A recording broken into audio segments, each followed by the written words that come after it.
Livingstone আরসিবিতে ছিল, 2025-এ champion হয়, তাকে 13 কোটি টাকা দিয়ে কিনে নেয় সানরাইজ হায়দ্রাবাদ।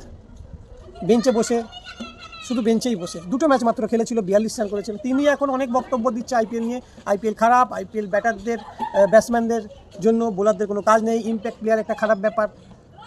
বেঞ্চে বসে তোকে 13 কোটি টাকা কে দেবে ভাই? তুই এত ভাষণ দিচ্ছিস, নিজের টিমে ঠিক করে জায়গা করতে পারো না, সেটা দেখেছো? জায়গা করতে পারো না, তাহলে এত বলার কী আছে? আইপিএল এই যে যাই বলুক, আইপিএল হচ্ছে 1 নম্বর টুর্নামেন্ট ওয়ার্ল্ডে, যেখানে সব ধরনের জিনিস দেখা যায়।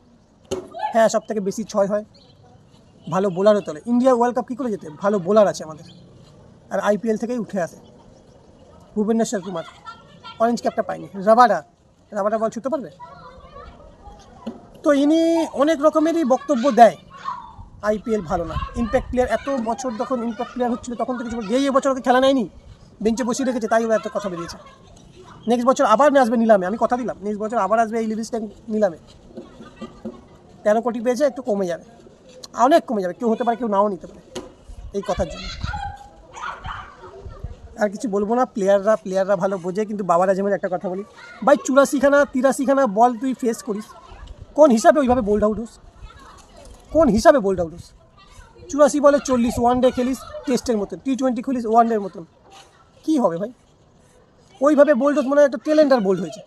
কালকে দেখেছি ওর ম্যাচ, এত ফালতু ব্যাটার, এটাই নাকি পাকিস্তানের শেষ? এটাই নাকি পাকিস্তানের হিরো? সত্যি, শুধু পাকিস্তানের ইন্ডিয়ার ভাগাভাগিতে আমরা শুধু ওই পারে চলে যাইনি, তাহলে আজকে আমাকেও বলতে হতো বাবার স্কিং। ভাগ্যিস বর্ডারে আমরা ওপাশে যাইনি ভাই, এই পাশে গেলেই আমাদের বলতেই হতো বাবারের মতন কেউ আছে নাকি? 80 বলে 40, হেভি ইনিংস। তো নমস্কার, এইসব থেকে দূরে থাকুন আর এইসব ঝামেলাকে সরান। আর এরা পাকিস্তান সবসময় এরকমই মুদ্রা নিয়ে আসে। আর একটা কথা, এশিয়া কাপ খেলবে না, এশিয়া কাপ ভারত খেলবে না বলে দিয়েছে, তোমরা যা খুশি তাই করো না, যা খুশি বলতে পারো। নমস্কার, এশিয়া কাপ আমরা খেলবো না, ব্যাস, ফটো।